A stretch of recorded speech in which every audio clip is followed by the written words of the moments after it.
Grief is lifelong, and for people who have lost their loved one to a violent crime, there are trial dates, testimony, and news coverage that add to the deep anguish that people face.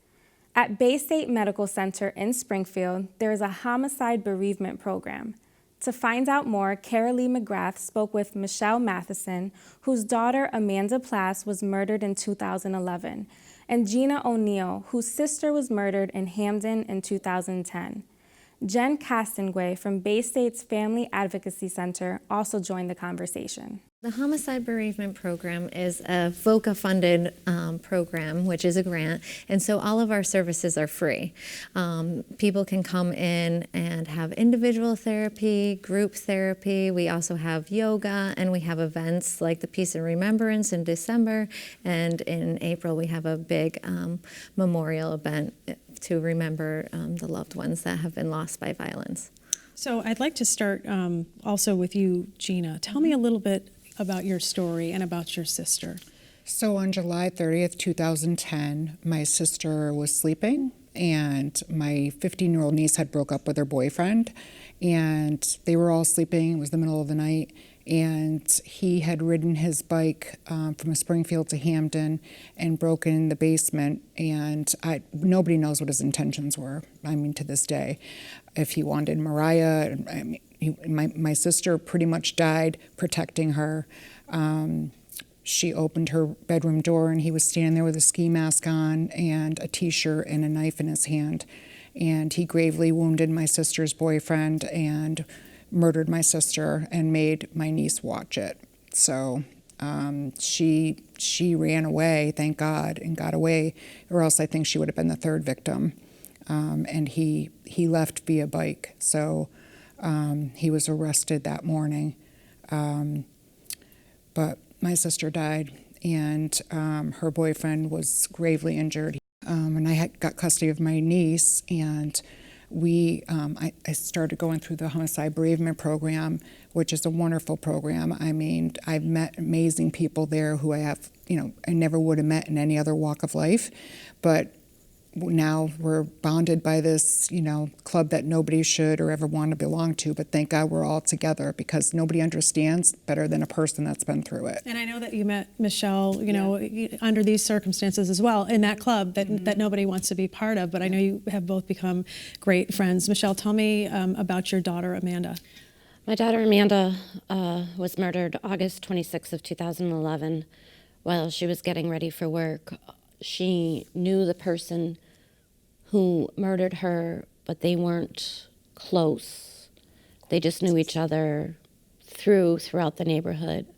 We're not exactly sure what had happened. All we can do is surmise that he broke in while she was getting ready for work. He stabbed her 15 times, slit her throat, left her dead on the kitchen floor in a pool of blood. Unlike Gina's case, we did not have an arrest for 2 years, 2 months and 10 days. So our cases are different but the same. Gina and I happened to meet at an event that was taking place in Chicopee Center not long after my daughter was murdered, and we've become pretty much close, pretty close from there. But with the Advocacy Center and the clinicians and the other people, these are the ones who sat with me through court, through trials, through appearances, through memorials.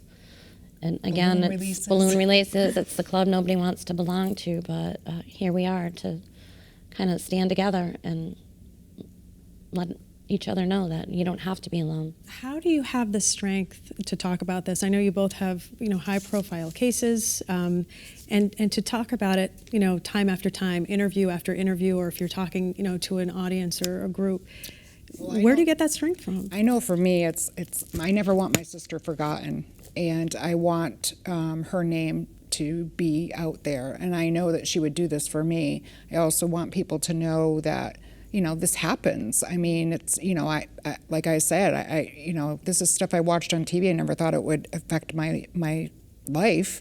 And the Homicide Bereavement Program is just amazing in that they know how to help you and bring us together and let us lead our own groups and help each other. And, we reach out on our own to other people that have, are in the paper that have a homicide, and guide them to them, because it's a free program that offers so much. But I do it for my sister. I don't ever want her forgotten. And my niece also speaks to groups, and I just think it's something that's important to tell. I don't know, why do you do it? The same. It's I don't want her forgotten. I can remember when I kissed my daughter goodbye that last time before they closed the casket. I promised her that I would have the last word. I was now her voice, and that's why I do it. I do it for her. I do it for me. Mm-hmm. It's part of my healing process. Yeah. Everybody grieves differently. Everybody takes a different path. My path might not be the same as yours, or my process might not be the same as yours, but this is what helps me heal. And to let others know that you don't have to be alone. Mm-hmm. Another mother that just lost her daughter to a murder, same thing, 20 years old. Her name began with an A. She was murdered in her kitchen. First thing I did was I reached out to that mother and I told her, I am here. I understand. Yeah. I understand. So Jen, as a clinician, as somebody who works with people, this is such a unique group, of people who have been, through such incredible trauma. Yes. Obviously, you have, very strong, people here who are able to speak about it. Not everybody is going to be at that place. How do you kind of tailor that therapy, to help the person who understandably can't get out of bed in the morning after this happens? Well, we really tailor it to each person's needs. It might start with just weekly phone calls, and then maybe once they're able to get into the office, then it starts with weekly therapy, and then then they join a group. So we really tailor it to whatever the needs are. I mean, we've traveled out to distances and gone to do home visits. Like, we really try to cater to what they need, so it's individualized. As a mother, I know you have other children. You lose a child in such a tragic and violent way. How are you able to still get up in the morning, get dressed, and put a smile on your face for the other kids that you have to love and care for? I'm okay, but not okay, and that's okay. That's Amanda's motto was to keep your face to the sun, just like her sunflowers, and never look back at your shadows. My son was stationed in California in the Marine Corps at Camp Pendleton when my daughter was murdered. Him and his sister are 18 months apart, very close. Worst phone call I ever had to make to my son 3,000 miles away. And not be able to get him home right away. Brutal. I had not only my sister's children, but I also, my mom and my sister, and we all grieve differently. Mm-hmm. I think men grieve completely differently than women. It's very, I don't envy you guys for how you have to do it and cater it to, but I also think by them putting us together and with each other, we are able to uniquely help and support other people and give, we share our phone numbers, we're friends on Facebook and emails, keep in contact. We support each other through it. And I know that your niece is doing well. Oh my God. And she sounds like just such a strong kid. She really is. She didn't even want to miss school on the day she had to testify. She was like, I'm going to go to school, you pick me up. And I'm like, oh my God, you could take the day off. She's like, no. And she graduated number 3 in her class, and she went to UMass and was on the dean's list in the honors program. And now she's in Barcelona, Spain, teaching English, living with a host family. She's an amazing human being. And she wants to make her mom proud and not let this define her life. And she helps other people by speaking too.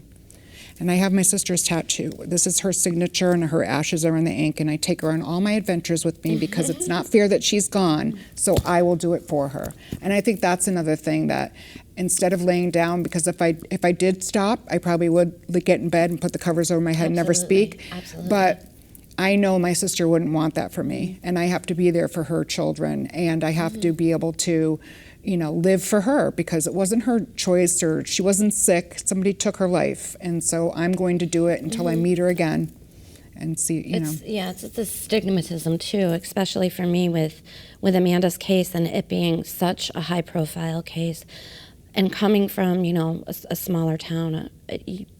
Thinking, I don't want to be that mom today. I couldn't go to the grocery store. Oh, look, it's the mother of that Chicopee murdered girl. No, she has a name.